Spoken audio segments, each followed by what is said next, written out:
Na vasta e sombria história da humanidade, a linha entre um traidor imperdoável e um herói genial pode ser invisível.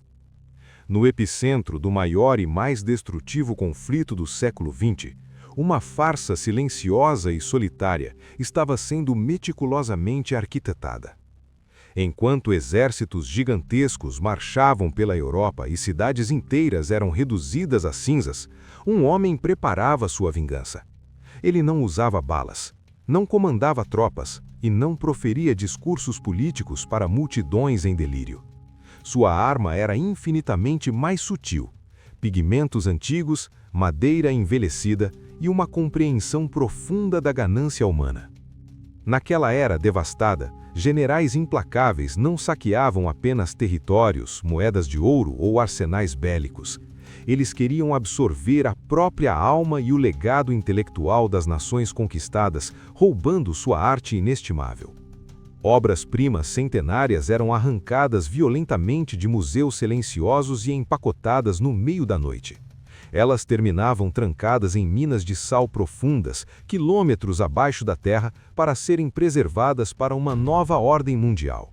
E no topo dessa cadeia de saqueadores de cultura estava o segundo homem mais poderoso daquele regime terrível.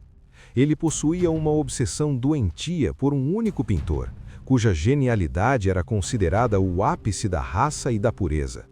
Ele ansiava freneticamente por possuir as obras raríssimas de Johannes Vermeer, o lendário mestre holandês da luz. Mas do outro lado desse abismo de poder estava um artista comum, que o mundo intelectual havia rejeitado repetidas vezes. Suas exposições foram fracassos absolutos, e os grandes especialistas de arte riram de seu talento considerado antiquado. Os críticos diziam que ele era apenas uma relíquia morta, um pintor sem visão, incapaz de criar algo de valor verdadeiro. Consumido pela amargura, ele decidiu provar que os críticos pomposos não passavam de fraudes de terno e gravata. Ele não iria apenas pintar um quadro falso, ele iria falsificar o próprio tempo, criando uma ilusão fisicamente irrefutável. Mas enganar a ciência moderna e os maiores especialistas da Europa exigia uma alquimia sombria e dolorosamente meticulosa. Primeiro, ele comprou telas legítimas e sem valor do século XVII em mercados de pulgas úmidos e esquecidos. Ele raspou a tinta original com pedra-pomes e produtos químicos, trabalhando com a frieza impiedosa de um cirurgião. Ele triturou o lápis-lazuli bruto para criar o azul perfeito, usando fórmulas que haviam sido esquecidas há séculos. Mas o verdadeiro desafio não era a cor, e sim a química da mentira, pois a tinta a óleo leva séculos para endurecer totalmente. Se um especialista tocasse o quadro com álcool e a tinta cedesse, ele estaria arruinado para sempre. A solução monstruosa foi misturar plástico derretido aos pigmentos, criando uma resina sintética que suportava o teste do tempo. Após pintar a falsa obra-prima, ele precisava assar a tela em um forno customizado para cristalizar a tinta instantaneamente. A tela saía fervendo, com rachaduras profundas idênticas às criadas pela passagem implacável de 300 anos. Ele ainda esfregava tinta preta nas fendas microscópicas para simular a poeira irremovível acumulada por gerações. Com a armadilha pronta, uma dessas ilusões perfeitas finalmente chegou às mãos trêmulas do temido colecionador. Os peritos mais rigorosos do alto comando inspecionaram cada milímetro e declararam a obra como verdadeira e sublime. O general pagou uma fortuna imensurável, trocando centenas de obras de arte saqueadas apenas por aquele falso Vermeer. Enquanto as bombas destruíam o continente, o falsificador celebrou sua vitória em segredo, brindando no luxo de sua nova mansão. Ele havia ridicularizado a elite artística europeia, roubado o tesouro inimigo e ficado incalculavelmente rico com um pedaço de plástico. Mas a engrenagem inexorável da história não perdoa segredos, e logo o Império de Trevas desabou completamente. Com a derrota do regime, investigadores aliados começaram a vasculhar as cavernas e cofres subterrâneos em busca da arte roubada. Entre milhares de peças, eles encontraram a joia da coroa da coleção do general, o valioso Vermir desconhecido. Iniciaram uma caçada internacional implacável para descobrir como aquele tesouro nacional havia parado nas mãos inimigas.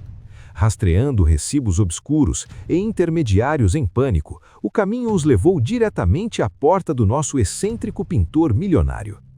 Ele não foi preso por falsificação artística. A acusação era de um crime de guerra de proporções catastróficas, alta traição. Ao vender a suposta herança cultural pura da nação aos inimigos, ele enfrentava a execução imediata pelo pelotão de fuzilamento. Jogado no fundo de uma cela fria de pedra, o gênio manipulador se encontrou encurralado por seu próprio golpe brilhante. Se ele mantivesse seu silêncio cínico, seria morto como o pior e mais odiado colaborador de toda a guerra. Para sobreviver, ele precisava confessar o impensável perante o tribunal, que o grande tesouro nada mais era do que um lixo de plástico. Mas os maiores especialistas de arte do mundo deram gargalhadas, ofendidos, recusando-se a admitir que haviam sido feitos de idiotas. A vaidade dos críticos era tão monstruosa que preferiam ver um homem enforcado a admitir sua própria incompetência acadêmica. Foi então que o destino exigiu uma prova irrefutável, transformando o severo Tribunal de Justiça em um ateliê surreal de pintura. Cercado por repórteres de jornais globais e vigiado por guardas armados dia e noite, ele foi condenado a falsificar novamente. Durante 6 semanas insuportáveis de abstinência e exaustão, ele derreteu plástico e recriou o mestre holandês sob o olhar de todos. O cheiro pútrido de solventes químicos e óleo fervido impregnou os pilares majestosos do Palácio de Justiça assombrado.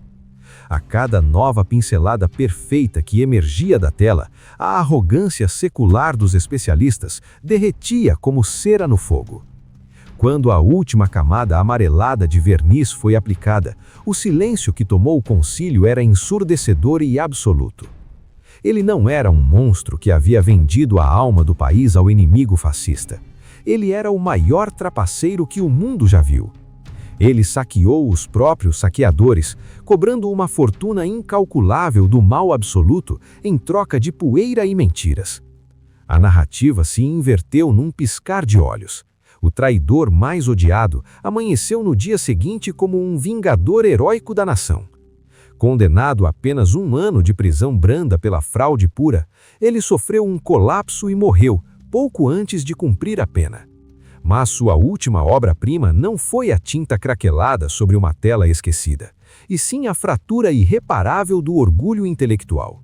Uma lembrança cínica de que, no fim das contas, a verdade e o valor das coisas residem puramente naquilo que escolhemos acreditar.